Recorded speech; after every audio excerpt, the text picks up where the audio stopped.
Muy buenos días, mis queridos hermanos.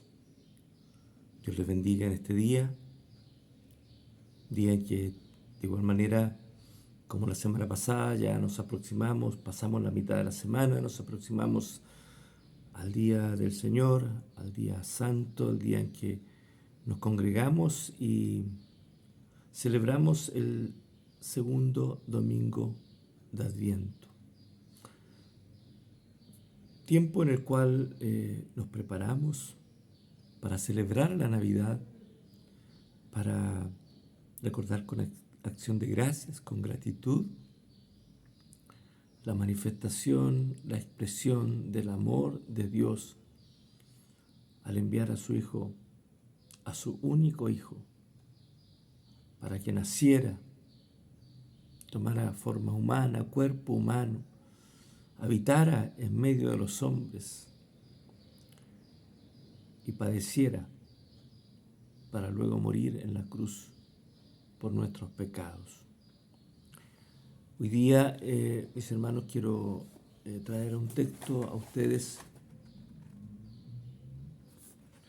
de la Escritura que está en el Evangelio de Juan, capítulo 17, versículo 26, y dice así: Yo les he dado a conocer tu nombre y lo daré a conocer, para que el amor con que me amaste esté en ellos y yo en ellos.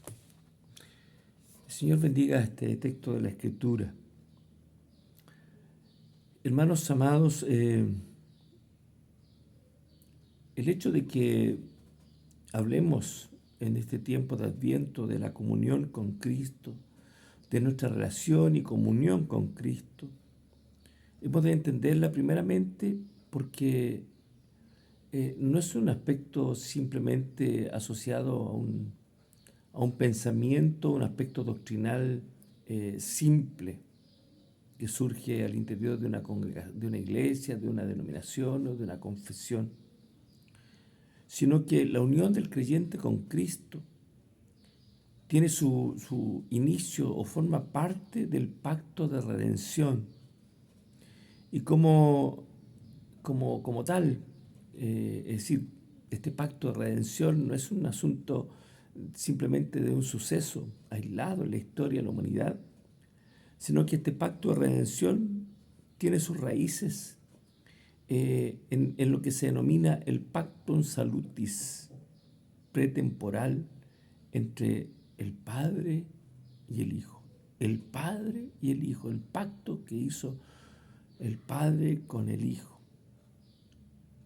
La primera persona de la Trinidad con la segunda persona de la Trinidad. Por lo tanto, hay dos razones por las que el concepto de unión con Cristo, mis hermanos, está vinculado al pacto de redención. O sea, tu comunión y mi comunión con Cristo tiene que ver con tu salvación y tu redención dentro del contexto del pacto eterno de Dios y el pacto de redención.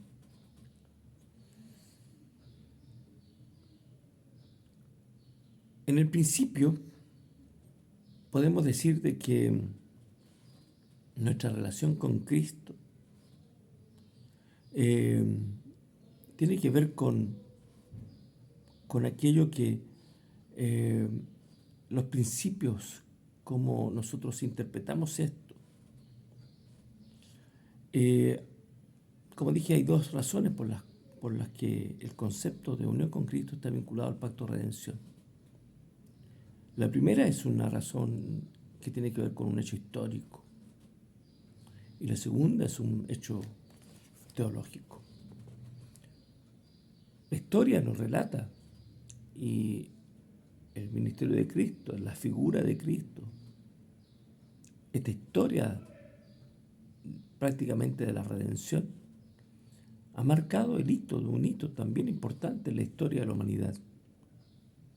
Por tanto, cuando hablamos de esto desde una perspectiva, diríamos, histórica, el concepto de pacto de redención fue desarrollado al mismo tiempo y por las mismas razones que la doctrina de la unión con Cristo. O sea, no está fuera del pacto de redención la unión con Cristo, entre el creyente, con Él. Ahora, por lo tanto, esto nos lleva a reflexionar a cómo es nuestra relación con Cristo y cómo es nuestra salud espiritual para llevar a cabo, para mantener, para perseverar en esta comunión con Cristo. Por lo tanto, es importante, es relevante cultivar esta espiritualidad, esta comunión con Cristo. Y aún en los frentes, en los sucesos complejos que pudiéramos vivir, nuestra comunión con Cristo nos permite ser sostenidos por la fe que Él mismo ha puesto en nosotros. El ministerio de Cristo tiene relación con la revelación del amor de Dios. Dios se ha revelado. La revelación de Dios está en la naturaleza, es la revelación general. Dios se ha manifestado, es decir, en los salmos tenemos textos como: los cielos cuentan la gloria de Dios y el firmamento anuncia la obra de sus manos. Pero para este tema, este pacto de redención, para hacerlo cumplir, para cumplirlo en razón de poder que haya en el creyente una relación con Cristo a partir de una confesionalidad, o esta confesionalidad nos lleve a tener una comunión con Cristo, hemos de pensar en aquel protoevangelio de Génesis 3:15, donde está la primera promesa de redención y de salvación. Es así como podemos entender que este texto bíblico del Evangelio de Juan, capítulo 17, versículo 26, es que de esta manera Dios se ha revelado. Dios se ha revelado a través de las Escrituras, pero también en aquel tiempo, en el tiempo del nacimiento de Cristo y su ministerio, Dios se reveló a través de Cristo. De tal manera que esta revelación ha trascendido la historia de la humanidad y se ha confirmado a través de lo que Dios permitió. La conformación de toda la Escritura como inspirada por Dios. En el ministerio de Cristo, Dios se reveló a los hombres. En el acto de obediencia, este pacto que el Padre tenía con el Hijo, su ministerio era dar a conocer el amor, el poder, la autoridad, la soberanía y la gracia de Dios. Su ministerio tiene que ver con eso, lo hizo todo el tiempo, revelarse a los hombres y en ese diálogo que tiene con sus discípulos y particularmente con Felipe. Le dice: tanto tiempo he estado con ustedes y contigo, Felipe, y aún no me conoces. Quien me ha visto a mí, ha visto al Padre. Por eso el Señor dice: yo les he dado a conocer tu nombre, yo les he revelado quién eres tú, oh Dios, y lo daré a conocer aún. ¿Con qué fin? Para que el amor con que me amaste esté en ellos. El amor con que Dios el Padre amó al Hijo fue un amor incondicional, un no simplemente mandarlo a la muerte como un mártir simplemente para que muriera por unos tantos, sino que se cumplió aquello que Dios mismo había manifestado y revelado a Jesucristo, que resucitaría el tercer día porque Dios así lo había pactado con el Hijo.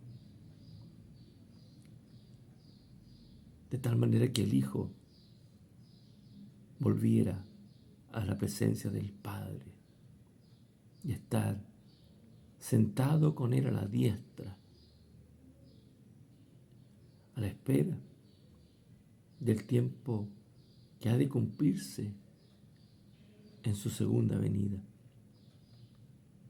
Pero también la manifestación o el deseo de dar a conocer, de revelar el amor de Dios. Ese amor con que Dios amó al Hijo, para que este amor llegue, cale profundo en el corazón de quienes le escuchaban. Pero algo más importante aún, que la presencia, la enseñanza, el ministerio, el testimonio, la obediencia, la fidelidad de Cristo, y Cristo mismo, esté en nuestros corazones. De tal manera que esto es lo que permita, Cristo en tu corazón y en mi corazón, permita tener una comunión con Él. El apóstol Pablo a los Romanos dice que ya no hay condenación para los que están en Cristo. Esto es a los que no andan conforme a la carne, sino conforme al Espíritu. Andar conforme a la carne es andar de acuerdo a nuestra vieja naturaleza, sin considerar lo que ha de significar el sacrificio de Cristo. Andar conforme al Espíritu significa mantener esta relación con Dios y estar en comunión permanente con Cristo. Si Cristo se ha revelado a tu vida, si Cristo se ha revelado a tu corazón, si has entendido que este tiempo de Adviento, este tiempo de Navidad, al cual nos aproximamos, es un tiempo de gracia, la invitación es a tener esta comunión con Cristo, a tener esta vida, como decía ayer, esta vida devocional, de reflexión, de mirar el día, de abrir los ojos y mirar la gracia de Dios nuevamente, la gracia de Dios. Alguien puede decir, sí, yo estoy vivo porque mi salud me lo permite. No. Quien te permite estar vivo es la gracia de Dios y el amor de Dios. Por lo tanto, lo primero que ha de manifestarse en tu corazón al abrir los ojos es gracias. Gracias Dios, gracias Cristo. Gracias Señor. Y en cada instante, en cada circunstancia, ahí estará siempre la gracia y el amor de Dios. ¿Cómo lo podemos hacer? ¿Cómo conciliamos estas palabras del apóstol Pablo de Romanos capítulo 8, versículo 1? Permaneciendo en esta comunión con Cristo. ¿Y cómo eso? El Señor Jesucristo lo manifestó también en el Evangelio de Juan capítulo 15, versículo 7, dice: si permanecéis en mí y mis palabras permanecen en vosotros, pedid lo que queráis y os será hecho. Alguien dirá, bueno, podemos pedir lo que queramos y estar en la iglesia, estar en las cosas de Dios, creer, ¿no? Permanecer en Él, unido a Él, afiatado a Él, dependiendo de Él, injertado ahí para comenzar, como dice el mismo texto, de dar fruto.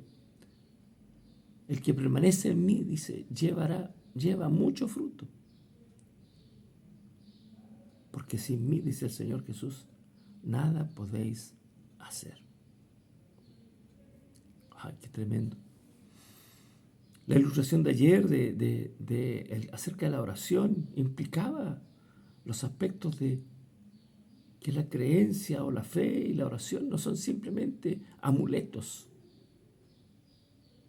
Son evidencia clara de que creemos en Cristo como el único suficiente Salvador, el único mediador entre Dios y los hombres, y por quien tenemos acceso al Padre. Así es si permanecéis en mí y mis palabras permanecen en vosotros. Mis palabras, su enseñanza, su ejemplo, su testimonio, sus mandatos, sus expresiones tan sublimes. Si estas permanecen en nosotros, podemos pedir. Podemos pedir. La expresión lo que queráis y os será hecho está dentro del contexto de la absoluta voluntad y soberanía de Dios. Por lo tanto, nuestras peticiones, nuestros deseos, en concordancia con las necesidades reales, deben estar en concordancia y alineadas con la voluntad de Dios el Padre. Por lo tanto, el que permanece en Cristo buscará, pedirá cosas que, por sobre todas las cosas, a través de ellas podamos honrar y glorificar al Señor. Permaneced en mí, dice el Señor, y yo en vosotros. Porque como dice, así como el sarmiento, ¿verdad? El sarmiento, el pámpano, las ramas, no pueden dar fruto por sí mismos si no permanece unido a la vid. Así tampoco ustedes, les dice, si no permanecen en mí. ¿Por qué razón? Porque Jesús dijo, yo soy la vid. Ustedes los pámpanos, ustedes los sarmientos, ustedes las ramas, las guías. El que permanece en mí y yo en él, este da mucho fruto, porque separado de mí, nada podéis hacer. Así es, mis hermanos. Todo esto va a depender de cómo es nuestra comunión con Cristo. La invitación este día, eso es, a buscar esta comunión cotidiana con el Padre. En la mañana, buenos días, papá. Buenos días, Padre. Gracias, Señor, por este día. Y en todas las circunstancias, el sustento, el alimento, el abrigo, el cuidado, la protección, la guía, la dirección, el consejo y el descanso vienen por la gracia de Dios a tu vida y a mi vida. Estemos permanentemente en la comunión con Dios y en la comunión con Cristo. Y la comunión con Cristo viene de entender que la celebración de Adviento y Navidad apunta no a un hecho simplemente de los elementos que rodearon ese suceso tan importante en la historia, sino que se encaminaron todos y en todos los aspectos hacia el monte Calvario, donde Cristo fue clavado en la cruz para que tú y yo tengamos vida y vida en abundante. Porque a eso vino el Señor, el Hijo del Hombre, Jesucristo, vino a buscar y a salvar lo que se había perdido. Y tú y yo estábamos perdidos. Tú y yo estábamos separados de Dios. Tú y yo estábamos condenados. Tú y yo, por la sangre de Cristo derramada en la cruz, por causa también de la fe que Dios ha puesto en ti, y ahí puedes confesar que Cristo es el Señor de tu vida, podemos tener vida y disfrutar de esta vida abundante, vida eterna en el Señor. Comunión con Cristo, comunión con el Señor. Buscar la forma cada día de que en todo su nombre sea glorificado y sea honrado. Navidad es Cristo. Adviento es la llegada de Cristo. Y en este tiempo entre el nacimiento de Cristo, entre la primera venida y la segunda venida, es anhelar ansiosamente el día glorioso de estar en la presencia del Señor por siempre. Comunión con Cristo. ¿Cómo? Permaneciendo en Él. ¿De qué manera? Vida devocional, reflexión en su palabra, oración, comunión con Cristo. Un cariñoso abrazo, mis queridos hermanos. Gracias por haberse dado el tiempo de escuchar esta reflexión. El Señor les bendiga y tengan un muy buen día, sostenidos por la gracia de Dios y buscando la comunión con Cristo.